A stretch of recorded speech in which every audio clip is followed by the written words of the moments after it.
दोस्तों, स्वागत है आपका हमारे चैनल आर.के. वर्मा में। गंगाराम पटेल और बुलाखीराम की नई मजेदार कहानी अकबर बीरबल से भी ज्यादा मजेदार कहानी वीडियो पूरा जरूर देखे। दोस्तों, प्रतापगढ़ नामक नगर में बुलाखीराम ने जो दृश्य देखा उसका सारा अहवाल वर्णन पटेल जी से कह सुनाया। उसने पटेल को बताया, पटेल जी, आज शाम जब मैं सामान लेकर आपके पास वापस लौट रहा था तो मैंने बाजार में एक अनोखा दृश्य देखा। मैंने देखा कि दो राजपुरुष एक सुंदर स्त्री की दोनों बाहें पकड़े उसे अपनी अपनी तरफ को खींच रहे थे। यह देखकर मैं उनके निकट पहुंचा, तभी अचानक वह स्त्री गायब हो गई और मैं आश्चर्यचकित होता हुआ आपके पास लौट आया। ठीक है, बोले पटेल, अभी अपनी उत्सुकता थोड़ी शांत रख। रात को सोने से पहले ही तुझे अपने प्रश्न का उत्तर मिल जाएगा। अभी तो भोजनादि की व्यवस्था कर, घोड़ों को दाना पानी खिला, कहकर पटेल शौच निवृत्ति के लिए चले गए। रात को जब दोनों भोजन करके निवृत्त हो गए तो पटेल ने कहा, बुलाखीराम, यहाँ से कुछ 100 कोस दूर विरमगढ़ नाम का एक नगर है। इस नगर में चक्रधर नाम का एक राजा राज करता था। चक्रधर आयु में पूर्ण रूप से युवा था। अभी उसने विवाह भी नहीं किया था। वह सही अर्थों में अच्छे आचरण वाला एक प्रजापालक राजा था। प्रजा भी उसे बहुत चाहती थी। राजा चक्रधर का एक मंत्री बहुत दुष्ट था। वह राजा के सामने तो बड़ी मीठी मीठी बातें करता था, लेकिन पीठ पीछे उसकी बुराई करता था। उसने गुप्त रूप से पड़ोसी देश के राजा के साथ संपर्क बनाया हुआ था। पड़ोसी देश के राजा ने उससे वादा किया हुआ था कि यदि वह विरमगढ़ नगर पर उसका अधिकार करा दे तो वह उसे बहुत सा धन और भूमि उपहार में देगा और उसे अपने राज्य का प्रधानमंत्री बना देगा। इसी लालच के कारण वह दुष्ट मंत्री राजा चक्रधर के राज्य की गुप्त सूचनाएं उसे चोरी छिपे पहुंचाता रहता था। उन सूचनाओं के आधार पर एक दिन उस पड़ोसी राजा ने राजा चक्रधर के नगर विरमगढ़ पर धावा बोल दिया और इससे पहले कि राजा चक्रधर की सेना सावधान होती, उसी मंत्री की सहायता से पड़ोसी राज्य की सेना ने नगर पर अधिकार कर लिया। तब राजा के सैनिक जी-जान से राजा के महल की रक्षा करने में जुट गए। राजा चक्रधर स्वयं हथियार लेकर शत्रु से जूझने निकला, लेकिन तभी उसके घायल वफादार सैनिक उसका रास्ता रोककर उससे कहा, राजन, बाहर मत जाइए। नगर पर शत्रु का अधिकार हो चुका है और अब दुश्मन के सैनिक टिड्डी दल की तरह महल पर अधिकार करने के लिए इधर ही बढ़े चले आ रहे हैं। स्थिति बहुत ही विषम हो चली है। ऐसे में आप किसी तरह बचकर यहां से चले जाइए। लेकिन सैनिक राजा बोला, बचकर जाऊं भी तो कैसे? महल से बाहर जाने का तो एकमात्र द्वार यही है। नहीं राजन, महल से बाहर जाने का एक गुप्त द्वार भी है, सैनिक ने कहा, और मैं उस मार्ग को जानता हूं। वह गुप्त द्वार एक सुरंग का है, जिसका सिरा यहां से 2 कोस दूर जंगल में निकलता है। मैं आपको उस गुप्त द्वार को दिखाई देता हूं। आप उसी द्वार से बाहर चले जाइए। ऐसा कहकर वह सैनिक उसे एक कक्ष में ले गया और उस कक्ष में बना एक गुप्त द्वार उसे दिखा दिया। राजा जब उस गुप्त रास्ते के जरिए सुरंग में प्रवेश कर गया तो पीछे से उस सैनिक ने बड़ी सावधानी के साथ उस गुप्त द्वार का मुख बंद कर दिया। तभी महल के दरवाजे पर मारो काटो का शोर उठने लगा। सैनिक तलवार उठाए शत्रु से जूझने के लिए मुख्य द्वार की ओर लपका, लेकिन वह अधिक दूर न जा पाया। उसके शरीर से इतना रक्त निकल चुका था कि उसमें आगे बढ़ने की शक्ति शेष न रही। वह लड़खड़ाया और भूमि पर गिर पड़ा। तभी बाहर शत्रु भारी संख्या में आ पहुंचे और कुछ देर के संघर्ष के बाद महल पर शत्रु सेना का अधिकार हो गया। उधर सुरंग के रास्ते से राजा चक्रधर निरंतर आगे बढ़ता गया। सुरंग में अंधकार था। अंधेरे में उसने कई जगह ठोकरें खाई, कई स्थानों पर गिरा, कई जगह उसके सिर से पत्थर टकराए, लेकिन किसी तरह वह सुरंग के मुहाने पर पहुंच गया। वह बाहर निकला तो स्वयं को एक जंगल में पाया। घनघोर जंगल, हिंसक पशुओं का भय, राजा प्यास से व्याकुल हो रहा था। उसने दाएं बाएं निगाहें दौड़ाई कि शायद कहीं जल का कोई स्रोत मिल जाए, लेकिन न तो उसे कोई सरोवर दिखाई दिया और न कोई नदी। तब वह जल की खोज में आगे चल दिया। जंगल निरंतर घना होता जा रहा था। काफी दूर चलने के बाद अंततः वह एक छोटे से चौरस मैदान में जा पहुंचा। उस मैदान में एक अत्यंत खूबसूरत 2 मंजिला मकान उसे बना हुआ दिखाई दिया। उस मकान को देखकर राजा की हैरत बढ़ गई। कौन रहता है इस मकान में? किसने इस बियाबान जंगल में बनवाया यह खूबसूरत मकान? कहीं यह मकान किसी शत्रु का तो नहीं? आदि प्रश्न उसके मन को मथने लगे। जो होगा देखा जाएगा, ऐसा विचार कर राजा उस मकान की ओर बढ़ गया। वह मकान के दरवाजे पर पहुंचा और आवाज लगाई, कोई है, लेकिन कोई उत्तर उसे न मिला। उसने 2-3 बार आवाजें लगाई, लेकिन जब कोई उत्तर न मिला तो वह मकान का दरवाजा खोलकर अंदर दाखिल हो गया। मकान बाहर से जितना सुंदर नजर आता था, अंदर से उससे भी कई गुना ज्यादा खूबसूरत था। कमरे में एक पलंग बिछा हुआ था। थका हारा राजा उस पर बैठ गया। फिर वह उठा और सीढ़ियां चढ़कर दूसरे खंड पर पहुंच गया। वहां भी एक भव्य कक्ष बना हुआ था, जिसमें आवश्यकता की सारी चीजें रखी हुई थीं। राजा ने पहले तो पानी पीकर अपनी तृष्णा शांत की, फिर नीचे उतरकर उसी पलंग पर आकर लेट गया। वह बेहद थकान महसूस कर रहा था। आठ एक बार लेटा तो फिर उठा नहीं। उसे निद्रा रानी ने अपनी गोद में समेट लिया। राजा न जाने कितनी देर तक सोता रहा।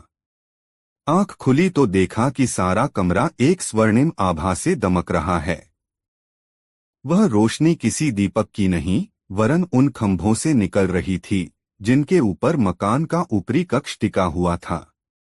राजा उसे देखकर अभी आश्चर्य कर ही रहा था कि तभी घुंघरुओं की आवाज बस उठी और देखते ही देखते उसके बिस्तर के पास एक बेहद सुंदर रूपसी प्रकट हो गई। हे भगवान, मैं किस मुसीबत में आ फंसा। यह तो कोई मायामहल है, और यह सुंदरी या तो डायन या चुड़ैल है, या फिर कोई जादूगरनी जो अपने जादू से इतनी खूबसूरत बनी हुई है। राजा ऐसा विचार कर ही रहा था कि वह सुंदरी जैसे उसके मन के विचारों को ताड़ गई।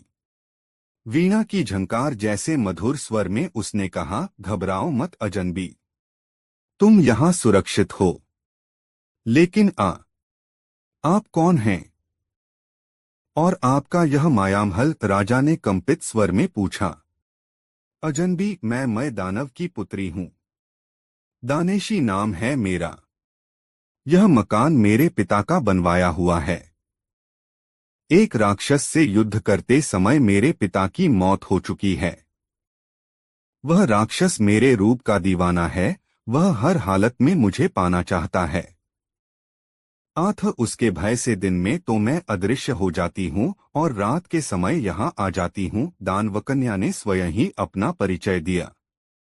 दोस्तों, वीडियो को एक लाइक जरूर कर दे। तत्पश्चात राजा ने भी अपना परिचय दिया और उस पर कैसी मुसीबत आ पड़ी है, किस परिस्थिति में उसे अपना राज्य छोड़कर जान बचाने के लिए भागना पड़ा है, वह सब उस दानवकन्या को बताया। सुनकर दानवकन्या ने कहा, घबराओ नहीं। जब तक तुम्हारा विपत्तिकाल चल रहा है तब तक यहीं रहो। यहाँ जरूरत की हर सामग्री मौजूद है। ऐसा कहकर वह राजा का हाथ पकड़कर बाहर ले आई। उस चौरस मैदान की ओर उसने कोई मंत्र बुदबुदाते हुए हाथ से कोई संकेत किया। देखते ही देखते पूरा मैदान किसी भव्य राजमहल में परिवर्तित हो गया। खूबसूरत बगीचे, मनोरम फव्वारे, दास दासियां सब न जाने कैसे उस राजमहल में प्रकट हो गए। उस राजमहल के सामने वह मकान बहुत ही साधारण सा लगने लगा। दानेशी उसके हाथ में हाथ डालकर पुनः उसे अंदर ले आई और बड़े प्रेम से उसे पलंग पर बिठाकर बोली, राजन, आपको भूख लगी होगी, पहले भोजन कर लीजिए, बातें तो बाद में होती रहेंगी। ऐसा कहकर दानेशी ने ताली बजाई। ताली बजाते ही न जाने कैसे उस कमरे में भोजन की थालियां लिए अनेक सेविकाएं प्रकट हो गईं। दानेशी ने तब राजा चक्रधर को बड़े प्यार से अपने हाथों से खाना खिलाया। भोजन बहुत स्वादिष्ट था। यद्यपि यह स्वयं राजा था और उसके राजमहल में भी भोजन की बहुत अच्छी व्यवस्था रहती थी, तथापि आज जैसा भोजन उसने न खाया था वह तो इसके आगे कूड़ा था। इतनी कहानी सुनाकर पटेल ने थोड़ा विराम लिया। हुक्के का एक जोरदार कश खींचा और धुआं बुलाखीराम की ओर उछाल दिया। अरे, यह क्या कह रहे हो पटेल जी? धुआं दूसरी ओर फेंको, बुलाखी चिल्लाया। मुझे खांसी उठ आएगी। पटेल मुस्कराए और बोले, मैं यह जानने की कोशिश कर रहा था कि कहीं तू सो तो नहीं गया। अंधेरे में दिखाई तो कुछ दे नहीं रहा। कुछ देर पहले तक तू हुंकारा भर रहा था, पर अब वह भी बंद कर दिया है, इसलिए मुझे तुझे सचेत करना पड़ा। खैर, यह बता कैसी लग रही है यह कहानी? बहुत ही अच्छी, बेहद दिलचस्प, बुलाखी बोला। आप कहानी जारी रखिए। बुलाखी, राजा चक्रधर और दानेशी का प्रेम प्रसंग काफी लंबा है। तो मैं तुझे संक्षिप्त में बताता हूँ कि वहां रहते रहते दोनों में प्यार हो गया। फिर एक दिन अग्नि को साक्षी मानकर दोनों ने विवाह कर लिया और दोनों पति पत्नी के रूप में वहां रहने लगे।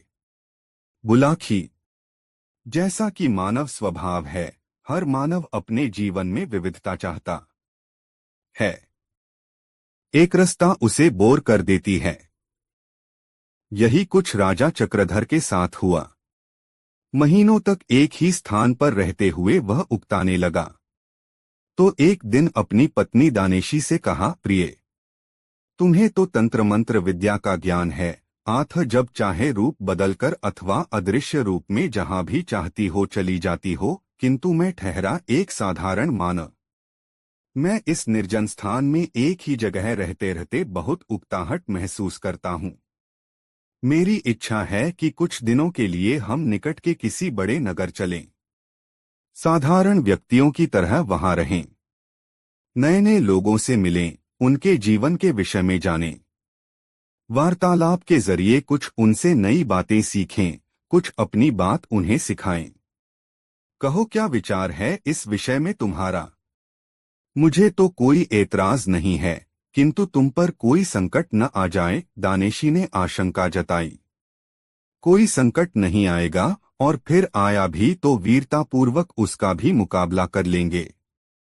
इस प्रकार दानेशी को राजी करके राजा चक्रधर उसे इसी शहर में कुछ दिन घूमने के लिए ले आया। 2 दिन खूब आराम से बीते। उन दोनों ने खूब सैर सपाटा किया, नए नए स्थान देखे, ढेरों अच्छी अच्छी चीजों की खरीदारी की। लेकिन तीसरे दिन उनके समक्ष एक संकट आ खड़ा हुआ ये कि जब वे दोनों खरीदारी करके एक दुकान से बाहर निकल रहे थे तो वहां के राजा की नजर उस दानवकन्या पर पड़ गई और वह उस पर मोहित हो उठा। वह घोड़े से नीचे उतरा और दानेशी के समीप पहुंचकर उससे प्रणय याचना करने लगा। यह देखकर राजा चक्रधर को क्रोध आ गया। उसने राजा से कहा कि यह स्त्री मेरी पत्नी है और आपको किसी विवाहिता स्त्री से प्रणय निवेदन करने का कोई अधिकार नहीं है। बस इसी बात पर उन दोनों में तकरार होने लगी। राजा ने दानेशी का बाजू थामा और उसे खींचकर घोड़े पर बिठाना चाहा, लेकिन तभी उसके पति चक्रधर ने उसका दूसरा बाजू थाम लिया। अब चक्रधर तो दानेशी को अपनी ओर खींचे तो यहाँ का राजा उसे अपनी ओर। दानेशी की स्थिति विषम हो गई। तब उसने अपने तंत्र मंत्र बल का उपयोग किया और देखते ही देखते अदृश्य हो गई। कहानी का समापन कर गंगाराम पटेल ने कहा, कुछ समझे बुलाखीराम? आज तुमने जो दृश्य देखा था वह उसी समय का था। वह स्त्री जो तुम्हारे देखते ही देखते अदृश्य हो गई थी, दानवकन्या दानेशी थी और राजपुरुषों के विषय में तुम जान ही चुके हो। इसलिए खेल खत्म और पैसा हजम। अब लंबी तान कर सो, सुबह उठकर फिर यात्रा करनी है। दोस्तों, यह कहानी आपको कैसी लगी कमेंट बॉक्स में जरूर बताएं। दोस्तों, काशी यात्रा में गंगाराम पटेल और बुलाखीराम नाई जिस शहर में रात्रि विश्राम के लिए ठहरे, वहां बुलाखीराम ने फिर एक अनोखा दृश्य देखा। उसने देखा कि शहर के बहुत से धनीमानी सम्मानित लोग एक युवक को अपने कंधों पर उठाए उसकी जय जयकार करते हुए बाजार से गुजर रहे थे। युवक अपना हाथ हिलाकर उनका अभिवादन स्वीकार कर रहा था। यह दृश्य देखकर बुलाखीराम वापस लौट पड़ा। रात को भोजन आदि से निवृत्त होकर बुलाखी ने यह घटना गंगाराम पटेल को सुनाकर उसका रहस्य भेदन करने के लिए कहा तो गंगाराम बोले, बुलाखी, इस घटना का रहस्य जानने से पहले मैं तुझे एक कहानी सुनाता हूँ। पहले उस कहानी को सुन लो। कथा के समापन पर इसका रहस्य अपने आप उजागर हो जाएगा। तो सुनाइए न पटेल जी वह कहानी। मैं तो बहुत बेताबी से उस कहानी को सुनने के लिए उत्सुक हो रहा हूँ, बुलाखीराम ने कहा। बुलाखी, अब से कुछ वर्ष पूर्व इस नगर में एक गरीब आदमी रहता था। उसका नाम था जीवाराम। जीवाराम दिन रात हाड़तोड़ मेहनत करता था, फिर भी उसे और उसके परिवार को बड़ी मुश्किल से ही भोजन मिल पाता था। जीवाराम की पत्नी का नाम था गुलकदी। वह अपने नाम के ही अनुकूल बहुत मृदु स्वभाव की थी। दूसरे लोगों के घरों में चौका बर्तन का काम करके वह अपने पति की मदद में लगी रहती थी। उन दोनों के एक बेटा भी था, जिसका नाम दयाराम था, लेकिन लोग उसे तीसमार खां कहकर संबोधित करते थे। दयाराम भी अपने इस नाम को सुनकर खुश होता था। अब तीसमार खां उसका नाम कैसे पड़ा, यह भी सुनो। एक बार उसने झाड़ू से चौके में बैठी 30 मक्खियां एक ही झपट्टे में मार डाली थीं, बस तभी से उसका नाम पड़ गया तीसमार खां। यह परिवार जैसे तैसे करके अपना गुजारा चला ही रहा था कि एक दिन तकदीर की भार इस परिवार पर टूट पड़ी। नगर के उस क्षेत्र में हैजे की बीमारी फूट पड़ी, जेते कोकशराम की मृत्यु हो गई। दयाराम उर्फ तीसमार खां की उम्र उस समय 10 वर्ष की थी।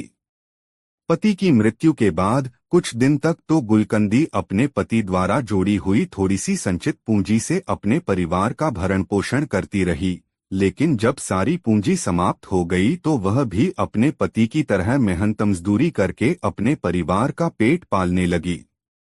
धीरे धीरे उसके पति को मरे हुए 10 साल का समय व्यतीत हो गया। तीसमार खां 20 साल का एक गबरू युवक बन गया। उसकी माता ने एक दिन उसे समझाया, बेटा दयाराम, अब तू 20 वर्ष का हो चुका है। अब तक मैं जैसे तैसे करके तेरा और अपना पेट भरती रही, किंतु अब मेरे हाथ पैर जवाब देने लगे हैं। अब तुझे चाहिए कि कहाँ नौकरी या मेहनत मजदूरी का काम पकड़ ले और परिवार को चलाने में मेरी मदद कर। दयाराम उर्फ तीसमार खां ने मां के सामने तो अपनी सहमति व्यक्त कर दी, किंतु उसने न तो कोई नौकरी तलाश की और न किसी मेहनत मजदूरी पर गया। जाता भी ततेओ कैसे? दरअसल वह एक आलसी और कामचोर व्यक्ति बन गया था। वह नौकरों करना ही नहीं चाहता था, क्योंकि मां की कमाई से उसके खाने पीने का प्रबंध हो जाता था। लेकिन कुछ समय बाद उसकी मां ने जब उसे ज्यादा प्रताड़ित किया तो वह कोई नौकरी ढूंढने के लिए तैयार हो गया। एक दिन वह राजदरबार में पहुंच गया। वहां उसने हाथ जोड़कर राजा से विनती की, अन्नदाता, मैं आपके राज्य का एक बेरोजगार युवक हूं। मैं आपसे यह विनती करने के लिए आया हूं कि आप मुझे कोई नौकरी दे दीजिए। कोई और दिन होता तो राजा उसे दुत्कार देता। ऐसे न जाने कितने बेरोजगार नौजवान रोज ही उसके दरबार में नौकरी पाने की फरियाद करने के लिए आते थे, लेकिन आज के दिन राजा विशेष रूप से प्रसन्न था। उसकी रानी ने उसे बताया था कि शीघ्र ही उसकी कोख से उसकी संतान जन्म लेने वाली है, इसलिए उसने बड़े विनोद भरे भाव में कहा, दे देंगे भई, तुम्हें नौकरी भी दे देंगे, पर पहले अपना नाम तो बताओ। यह भी बताओ कि तुम्हारे अंदर विशेषता क्या है। अन्नदाता तीसमार खां ने कहा, लोग मुझे तीसमार खां के नाम से पुकारते हैं। अब मेरा यह नाम कितना सार्थक है, यह तो वक्त आने पर ही पता चलेगा, पर मैं आपको यह विश्वास दिलाता हूं कि जब भी आप मुझे कोई असंभव काम सौंपेंगे, मैं दिलोजान से उसे पूरा करने की कोशिश करूंगा। ठीक है, राजा बोला, आज से हमने तुम्हें राजकीय सेवा के लिए नियुक्त किया। तुम्हारा वेतन होगा 100 रुपये प्रतिदिन।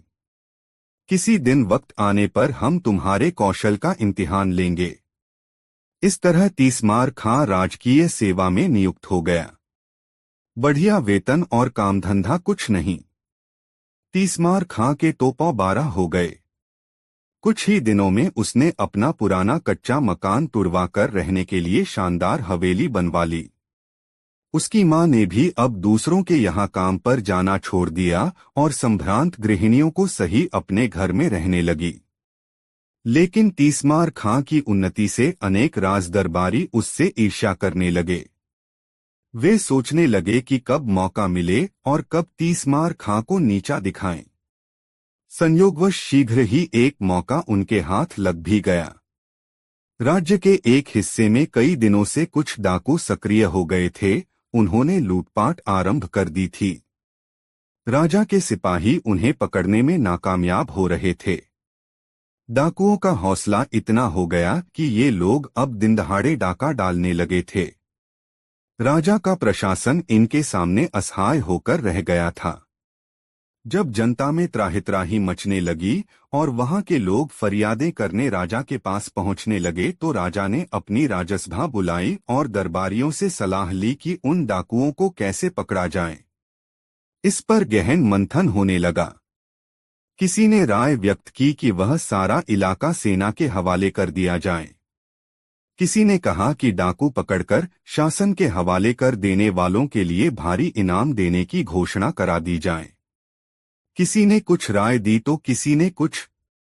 तभी राजा के एक मंत्री ने, जो तीसमार खां से द्वेष रखता था, राजा से कहा, अन्नदाता, यह काम तीसमार खां को सौंप दीजिए।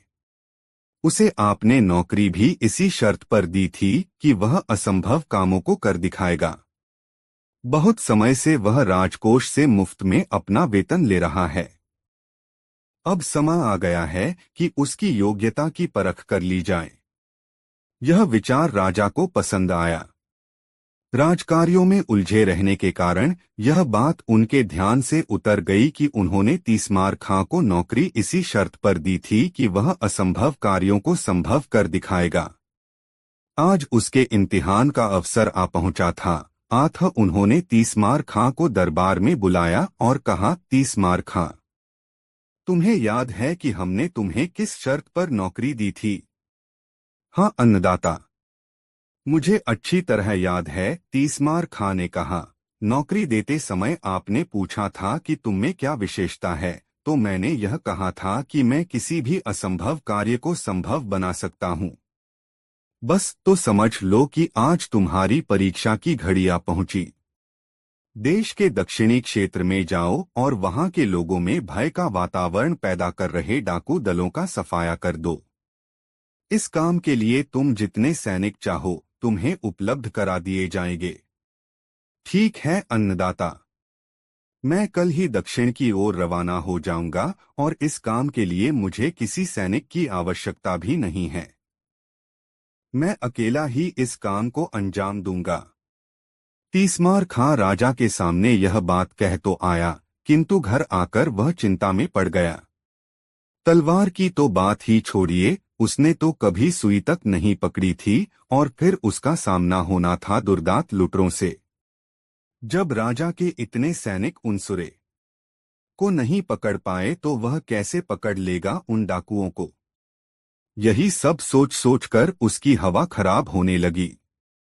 सारी रात वह सो नहीं सका। बस इसी चिंता में घुलता रहा कि इस स्थिति का मुकाबला वह कैसे करे। उसे चिंता में पड़ा देखकर उसकी माँ भी चिंतित हो गई। उसने अपने बेटे से उसकी चिंता का कारण पूछा तो तीसमार खां ने उसे अपनी चिंता से अवगत करा दिया। अब तो उसकी माता की चिंता भी बढ़ गई। उसने कहा, बेटे, तू यह राज्य छोड़कर किसी दूसरे राज्य में चला जा। यहाँ तो तेरे लिए दोनों तरफ मौत है। डाकुओं से भिड़ेगा तो वे तुझे जीवित नहीं छोड़ेंगे, और यदि तू नाकामयाब होकर लौटा तो राजा तुझे हुक्मदुली के जुर्म में जेल में डलवा देगा। तेरी सारी संपत्ति कुर्क करा ली जाएगी। हो सकता है ऐसी हालत में राजा मुझे भी जेल में डलवा दे। हाँ माँ, ऐसा ही करना ठीक रहेगा, भयभीत स्वर में तीसमार खां ने कहा। अब तू जल्दी से मेरे लिए थोड़ा भोजन बना दे, तब तक मैं घर में रखे धन को सहेज लेता हूँ। ऐसा कहकर तीसमार खां अपने घर में रखा धन गिनकर एक थैले में भरने लगा। उसकी माता रास्ते में भोजन के लिए उसके लिए तिल के लड्डू बनाने लगी। अचानक ही कोई काम उसे याद आ गया। आथा चाशनी बनाने का काम अधूरा छोड़कर वह उस काम को करने के लिए पड़ोस में चली गई। इसी बीच एक चूहे का पीछा करते हुए काला नाग रसोई में आ गया। उसने चूहे को पकड़ने के लिए जैसे ही उछाल मारी, वह चाशनी में गिर गया। चाशनी बहुत गर्म थी। नाग का सारा शरीर पिघलकर उस चाशनी का ही हिस्सा बन गया। कुछ देर बाद तीसमार खां की मां वहां पहुंची। उसने जल्दी जल्दी लड्डू तैयार किए और उन्हें पोटली में बांधकर रख दिया। तीसमार खां ने भी अपनी पूंजी एक थैले में भरी और कुछ धन अपनी माता के लिए छोड़कर दोनों पोटलियां लेकर घोड़े पर सवार होकर घर से बाहर निकल गया। सारा दिन वह यात्रा करता रहा। शाम हुई तो वह किसी गांव में न ठहरकर जंगल में ही एक वृक्ष के नीचे टिक गया। घोड़ा चरने के लिए छोड़ दिया और दोनों पोटलियां वृक्ष के ऊपर एक शाखा पर टांग दी। कुछ ही देर में उसे नींद ने आ दबोचा और वह गहरी नींद में जा समाया। संयोग की बात कि जिन डाकुओं की खोज के लिए तीसमार खां जा रहा था, उसके सोते ही डाकुओं का वह दल वहीं आ पहुंचा। डाकुओं ने तीसमार खां को अकेले सोता हुआ देखा तो निश्चित भाव से उसके पास आ पहुंचे। पेड़ के नीचे बैठते ही जैसे ही एक डाकू की निगाह पेड़ पर लटकी दोनों पोटलियों पर पड़ी, वह कह उठा, अरे जरा ऊपर की ओर तो देखो, वहां दो पोटलियां लटक रही हैं।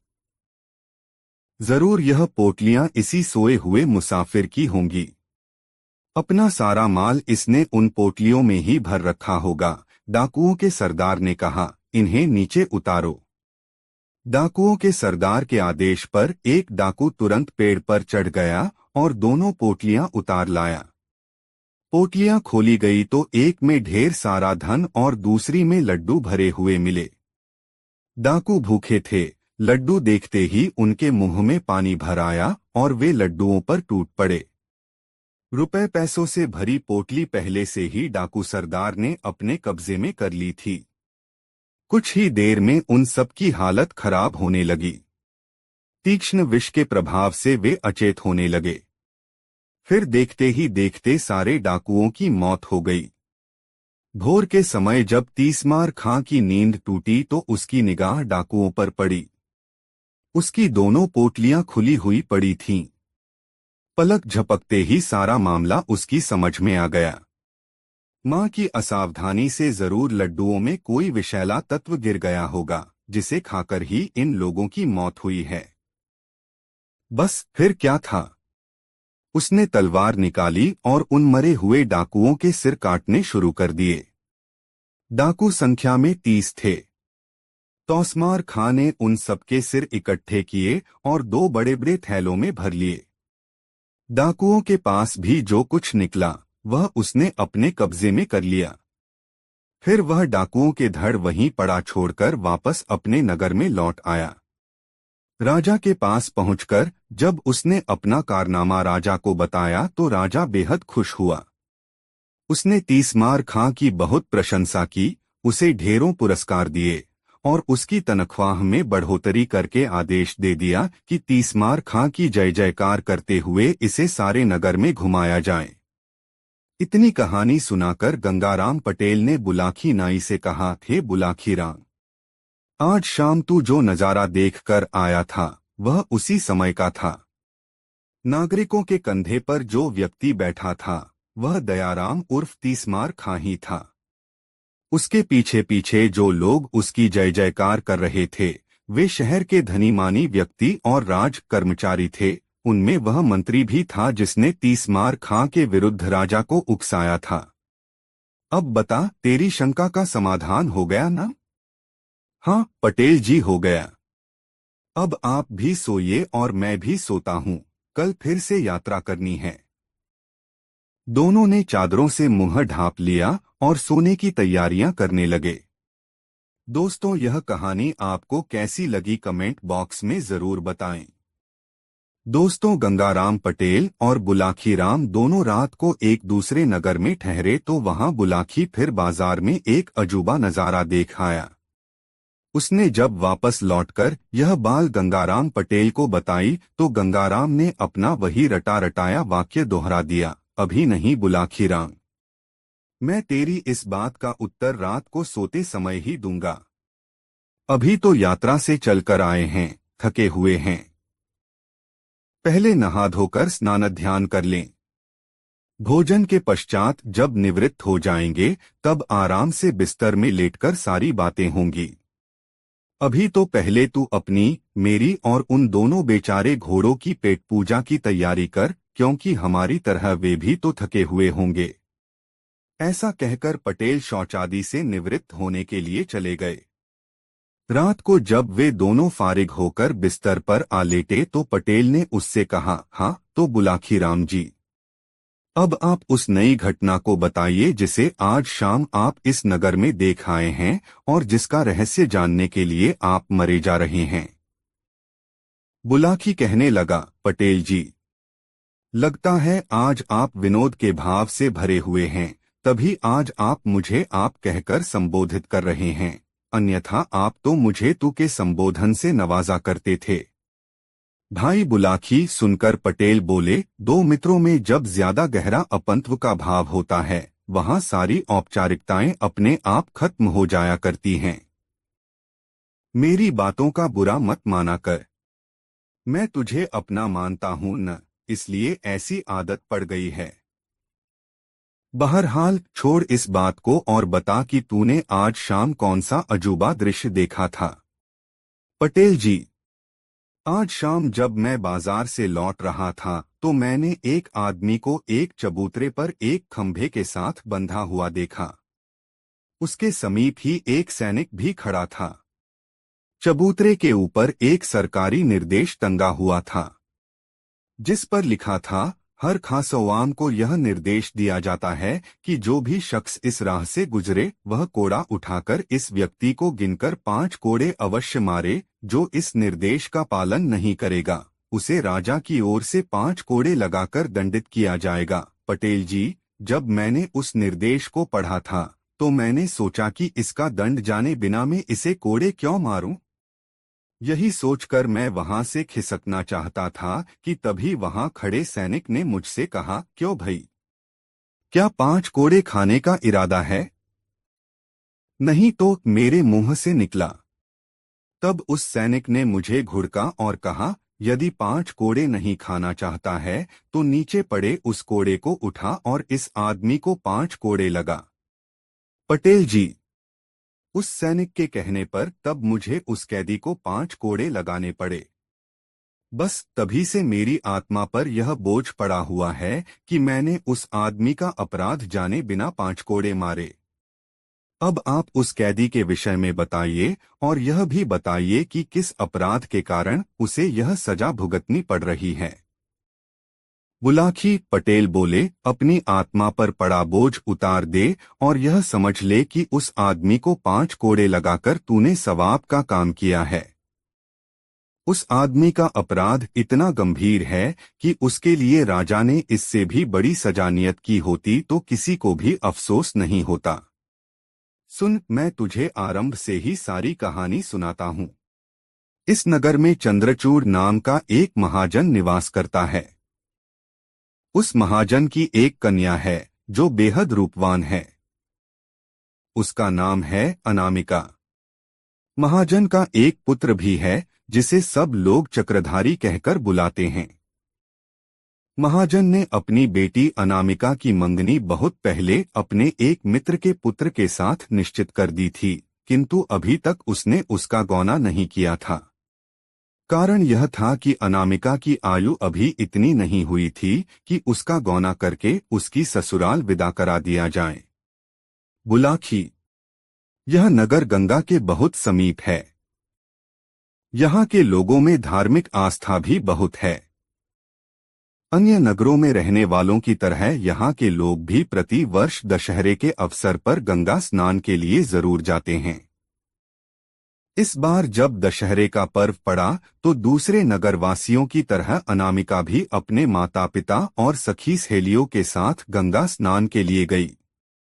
गंगा किनारे पहुंचकर अन्य लोगों की तरह अनामिका के पिता ने भी अपने रहने के लिए डेरा व्यवस्थित किया और बारी बारी से गंगा जी में स्नान करने के लिए गए। पहले पुरुषों ने स्नान किया, तदोपरांत स्त्रियां गंगा स्नान के लिए गईं। बुलाखी, जब अनामिका अपनी सखियों के साथ गंगा स्नान के लिए घाट पर पहुंची तो वहां के कुछ गुंडों ने उसे देख लिया। उसकी मनोहारिणी छवि देखकर वह गुंडे विचार करने लगे कि किसी तरह इस सुंदर युवती को अपने काबू में करके इसका उपभोग करना चाहिए। बाद में जब इससे हमारा दिल भर जाएगा तो हम इसे किसी वेश्या के यहाँ बेचकर अच्छी रकम प्राप्त कर सकते हैं। उन गुंडों का मुखिया था छोटेलाल नाम का एक महाहरामी युवक। उसने इस काम को करने का बीड़ा उठाया। उसने अपने साथियों से कहा, दोस्तों, इसे फंसाकर काबू में करना तो मेरा चुटकियों का काम है। बस मुझे थोड़ा सा समय चाहिए। ठीक है, हम तुम्हें समय देते हैं। उसके दूसरे साथी बोले, देखते हैं तुम कौन सा चमत्कार दिखाते हो। उधर अनामिका और उसकी सखियों ने अपने वस्त्र उतारे और उन वस्त्रों को घाट पर बैठे पंडे के हवाले करके गंगा स्नान करने लगीं। तभी छोटेलाल नामक वह गुंडा उस पंडे के पास पहुंचा और उससे कहा, पंडित जी महाराज, 5 रुपए कमाना चाहते हो? घर बैठे कमाई करना किसे बुरा लगता, बताइए कि काम क्या है यजमान। पंडा बोला, परंतु यह बड़ा आसान सा काम है। तुम्हारे पास ये जो जनाने कपड़े रखे हैं, इनमें से एक साड़ी निकालकर मुझे थोड़ी देर के लिए दे दो। छोटेलाल ने कहा, तुम साड़ी के साथ कोई छेड़छाड़ करना चाहते हो? पंडे ने आशंकित स्वर में पूछा। कोई छेड़छाड़ नहीं होगी, बस उस साड़ी के छोर में मुझे कुछ बांधना है। छोटेलाल बोला। यह कोई जोखिम भरा काम नहीं था, इसलिए 5 रुपए लेकर पंडे ने अनामिका की साड़ी उसकी ओर खिसका दी। छोटेलाल ने अपनी जेब से एक सोने की मुहर और 100 रुपए का एक नोट निकाला और अनामिका की साड़ी के पल्लू में बांध दिया और वहां से हटकर कुछ दूर खड़ा हो गया। कुछ देर बाद अनामिका और उसकी सखियां स्नान करके बाहर निकलीं और अपने अपने वस्त्र पहनकर चलने लगीं। उसी समय छोटेलाल भी उनके पीछे पीछे चलने लगा। जब वह अपने डेरे के समीप पहुंची तो छोटेलाल ने पीछे से आकर अनामिका का बाजू थाम लिया। एक अजनबी व्यक्ति द्वारा अपनी बाह पकड़ने पर अनामिका उस पर क्रोधित हो गई। उसने तीखे स्वर में कहा, कौन हो तुम? मेरी बाह पकड़ने की तुम्हारी हिम्मत कैसे हुई? यह क्या कह रही हो अनामिका? क्या अपने मित्र छोटेलाल को भूल गई? छोटेलाल ने आश्चर्य व्यक्त करने का नाटक करते हुए कहा, मैं तुम्हें नहीं जानती। छोड़ो मेरा हाथ, कहकर अनामिका ने छोटेलाल का हाथ झटक दिया। तुम मुझे खूब जानती हो अनामिका, छोटेलाल ने कहा, वर्षों से हम दोनों एक दूसरे से एकांत में मिलते रहे हैं। अब शायद अपनी इन सहेलियों की उपस्थिति में तुम मुझे पहचानने से इनकार कर रही हो। बुलाखी, इस प्रकार वहां दोनों में तकरार होने लगी। मेले का मौका था, आठ भीड़ इकट्ठी हो गई। वो हल्ला सुनकर अनामिका का पिता, उसका भोग और अक नगर के दूसरे परिचित लोग भी वहां आ पहुंचे और एक लड़की को छेड़ने पर छोटेला को बुरा-भला कहते हुए उसकी पिटाई करने लगे। जब छोटेलाल काफी पिट चुका थी, उसने रोने का अभिनय करते हुए कहा, आप लोग मुझे बेकार ही पौंट रहे हैं। चैत्र कोई अभद्र बात नहीं की है। इस लड़की से मेरा काफी पुराना परिचय है। इसने तो मेरे साथ विवाह करने का वादा भी किया हुआ है। विवाह का वादा? अनामिका के पिता ने आश्चर्य से पूछा। हाँ जी, विवाह का वादा, छोटेलाल कुटिलता से बोला। विश्वास न हो तो पूछ लो इससे। आज यहाँ आने से पहले भी यह मुझसे मिली थी। इसने अपने खरवे के लिए मुझसे 100 रुपए और एक सोने की मोहर भी मांगी थी, जो मैंने अपनी माता के रुपयों में से चुराकर इसे लाकर दिए थे। झूठ बोलता है तू, अनामिका का पिता दहाड़ा। अरे भिखमंगे, मेरे पास धन की क्या कमी है जो मेरी बेटी तुझसे खर्च के लिए पैसे मांगती? यह तो आप अपनी बेटी से ही पूछिए, छोटेलाल ने रुआंसे स्वर में कहा। क्योंरी कलंकिनी, अनामिका के पिता ने क्रोध से लाल पीले होते हुए अनामिका को झिंझोड़ा। क्या तूने इस आदमी से 100 रुपए और एक सोने की मुहर ली थी? यह आदमी झूठा है पिताजी। मैं गंगा माता की कसम खाकर कहती हूँ कि आज से पहले मैंने इसकी शक्ल भी नहीं देखी। यह मुझ पर झूठा लांछन लगा रहा है, अनामिका ने सुबकते हुए कहा। सेठ जी, अगर मैं झूठा साबित हूं तो आप यहीं मुझे 100 जूते मारना और जो भी सजा आप देना चाहें मैं खुशी से मंजूर कर लूंगा, पर पहले आप अपनी बेटी की तलाशी तो लीजिए। मैंने आज जो रकम इसे दी थी वह अभी भी इसके पास होगी, छोटेलाल बोला। सबको यह विचार पसंद आया। अनामिका की तलाशी ली गई तो साड़ी के पल्लू में बंधी दोनों चीजें बरामद हो गईं। इस पर तो सब लोग अनामिका और उसके पिता को दोषी मानने लगे। सब लोग उन पर धू-धू करने लगे। बुलाखी। तब अनामिका के पिता और उसके भाई को अनामिका पर इतना क्रोध आया कि उन्होंने उसी घड़ी अनामिका का त्याग कर दिया। वे घर लौट गए और छोटेलाल अनामिका का हाथ पकड़कर विजेता की तरह उसे ले चला। अनामिका दहाड़े मार कर रोने लगी और बार बार छोटेलाल के चंगुल से छूटने का प्रयास करने लगी, लेकिन तभी छोटेलाल के साथी गुंडे भी उसकी सहायता के लिए वहां पहुंच गए और उन्होंने छोटेलाल और अनामिका को अपने घेरे में ले लिया। बुलाखी। जब अनामिका रो रो कर हलकान हो रही थी और अपनी सहायता की गुहार लगा रही थी, तभी यहाँ के राजा की सवारी वहां से गुजरी। एक लड़की को सहायता के लिए चिल्लाते देख राजा ने अपनी पालकी रुकवाई और नीचे उतर का सड़कों से उसके रोने का कारण पूछा। अनामिका ने रोते हुए सारी बात बताई तो फिर सड़क ने छोटेलाल से पूछा। छोटेलाल ने वही झूठी कहानी राजा के सामने दोहरा दी कि राजा लड़की उससे प्रेम करती है, फिर भी सबके सामने अपनी बात कहने में संकोच कर रही है। इसके माता पिता ने अब इसे मुझे सौंप दिया है। उस मुंडे छोटेलाल की बातें सुनकर राजा को कुछ गोलमाल नजर आया। उसने अपने सैनिकों को आदेश दिया कि इन दोनों को अपने नगर से चली। वहीं मैं सारी बातें अनकर इस बात का निर्णय करूंगा कि इन दोनों में से कौन सच्चा है और कौन झूठा। तब दोनों दरबार में पेश किए गए।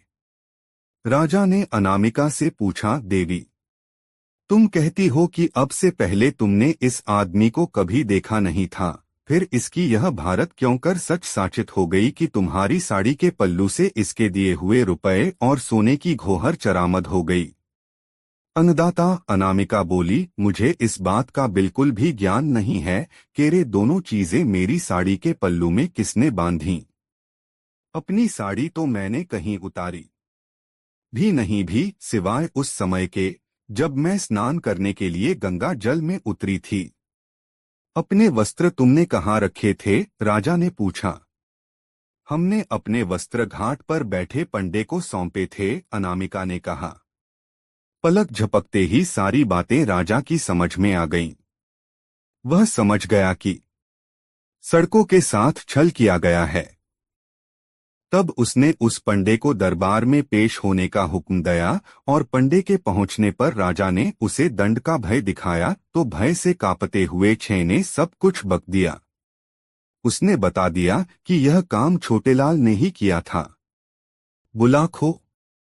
सच्चाई जानकर राजा ने अनामिका के पिता को बुलाकर अनामिका तो उसे सौंप दी और उस पंडे और छोटेलाल के साथियों को पकड़कर उन्हें 100 कोड़े लगाने की सजा दी और क्योंकि मुख्य अपराधी छोटेलाल था आठ उसे यह सजा दी कि इस दिन तक इसे खंभे से बांधकर इस पर कोड़े बरसाए जाएं।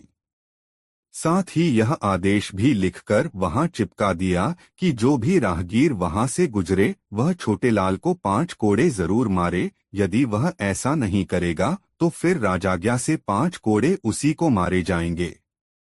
कहानी का समापन कर पटेल बोले, सोहे बुलाखी। यह है सारी कहानी। आबा राजा की आज्ञा से छोटेलाल को सजा दी जा रही है। अपने कुकर्म का फल उसे भोगना पड़ रहा है।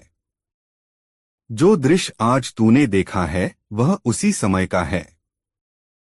उम्मीद है यह सब जानकर तेरी उत्सुकता शांत हो गई होगी। आठ अब मुझे भी सोने दे और स्वयं भी सो रह, कहकर पटेल ने आंखें मूंद लीं। बुलाखी भी सोने की तैयारी करने लगा। दोस्तों, यह कहानी आपको कैसी लगी कमेंट बॉक्स में जरूर बताएं। ऐसी और नई मजेदार कहानी सुनने के लिए हमारे चैनल आरके वर्मा को सब्सक्राइब जरूर कर लें और यह वीडियो अपने मित्रों के साथ जरूर शेयर करें। वीडियो देखने के लिए धन्यवाद।